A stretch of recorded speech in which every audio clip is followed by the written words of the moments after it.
without ends and holes in an old tin box,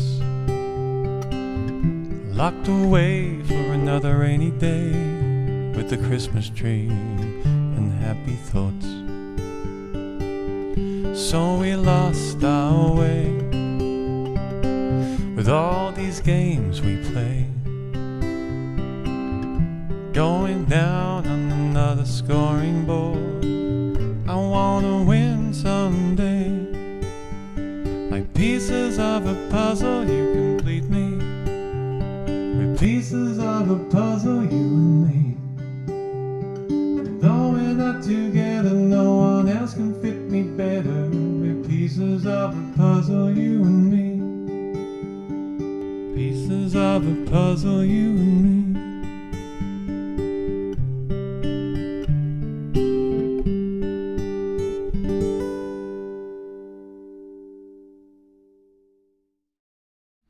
This is guitar channel 1 on flat.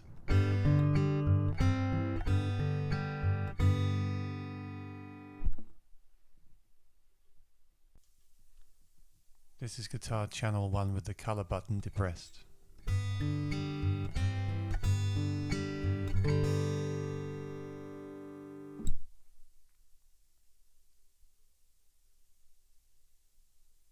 This is reverb 1, short.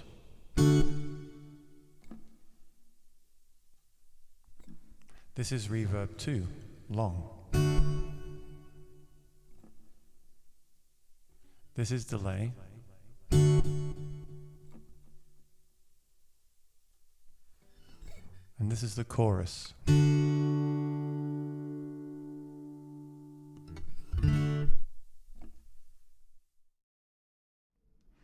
Hi there, my name is Aaron Short. Welcome to my YouTube channel.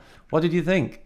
I was really happy with it. Sounds great in the room, and I thought that DI signal sounded really impressive. It was much better than I thought it would be, actually. And what I'll say is I didn't do an unboxing, but when I took that amp out of the box and plugged in, I played for like an hour. I loved the tone. It was very inspiring. I even was like writing some stuff, and yeah, that's a good sign for me. In fact, that's the best sign.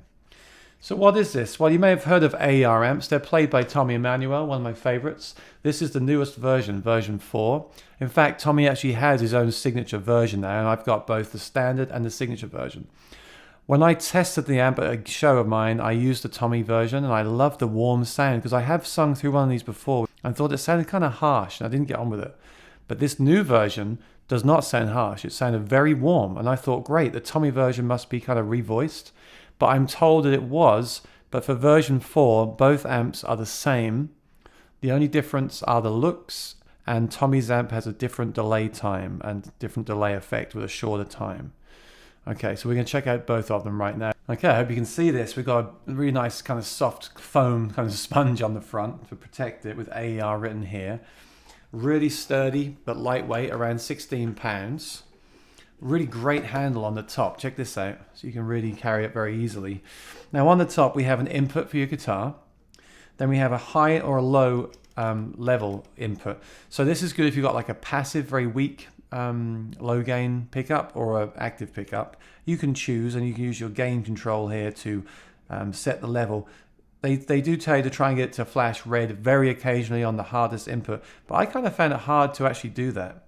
And I didn't need to do that, so I just set the gain to a comfortable level. Use it as more of a volume control. Then we have the color switch, which I showed you in the video. It kind of scoops the mids out. And then we've got our 3-band EQ, bass, middle, and treble. Now the input on channel 2 is a combo for either another guitar or a microphone, or if you've got a guitar with 2 outputs on it. Some people use those. You could use that to mix the 2 together. I used it as a singer for a vocal mic.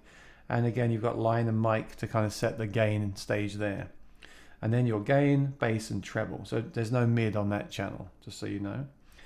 And then 4 effects, which I showed you with a pan control, which in the middle will give you 50% on each channel. And then you can change the mix by turning the pan control and an overall level for the effect. So you can get pretty much any sound you want using this. It's kind of cool. And the master control to give you your overall volume. Kind of a lot of features there, right? But there's even more on the back. Let me flip it around. So on the back, new for version 4, you've got an auxiliary in, like a mini stereo jack. and then level, its own level for that. Really cool little knob here to control that level. You could also use like one of those small Bluetooth wireless adapters in there from Amazon. You just charge it up, plug it in, and then you can wirelessly stream music from your phone. That could be really cool. I did that when I first tested it. Now you can have 9 volt on channel 1 if you're using a mic that needs power. It's only 9 volt though, remember that, Phantom. And a light to tell you if it's on or off. And now the DI, this is new as well, you can have it pre or post effects. So you can have a dry signal or with the effects coming out as well. And the reverb is so nice, why wouldn't you do that?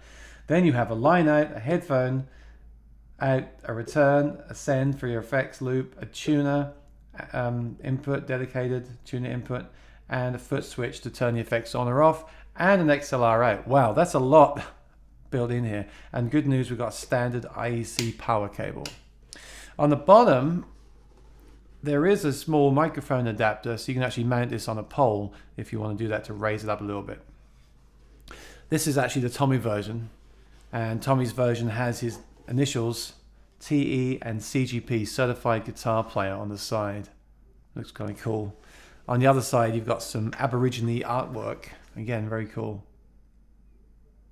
So like I said, I'm told this is the same as the standard version, apart from the artwork and the delay time. And his case is slightly different too. The Tommy case has a plain interior with his name, again, embroidered on the side, Tommy Emmanuel, in blue. The standard version has a very nice AER logo inside. And again, the strap is very nice. And the front pocket is great too for holding your microphone or cables and power cables. And there's access to the handle through the top. Oh, one more thing. Pro tip. This bag doubles as an awesome guitar stand. So this is the regular amp. This is the one that I used in the demo. Nothing on the sides. Very plain, very smart looking. Really nice. Very, very professional, you know. It looks very professional. So what do I like about this? Well, this is an awesome amp. Remember that. But when I get to what I don't like about it.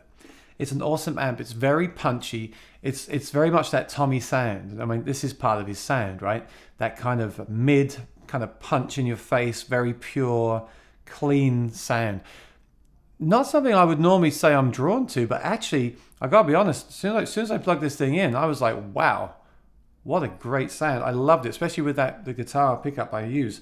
And then I just dialed some mids out here and I just thought it sounded great. And I used it at a gig and it sounded great. It didn't have all that low end. It's not a PA speaker, but it will do a small venue and it will certainly do your guitar sound. I think Tommy puts his on the floor to get some extra bass as well. I had mine on a table. What don't I like about it? Well, I was thinking at my gig, I'd love it if it had a regular PA hole in the bottom, not just a small microphone one. But again, this is an amp. It's not a PA speaker. You can use it as a kind of PA speaker for a small solo gig. But this is an amp. I think you're supposed to have this on a stand at waist height or on the floor angled up at you to project your guitar and to monitor your guitar. And then you would send the output of this into a PA.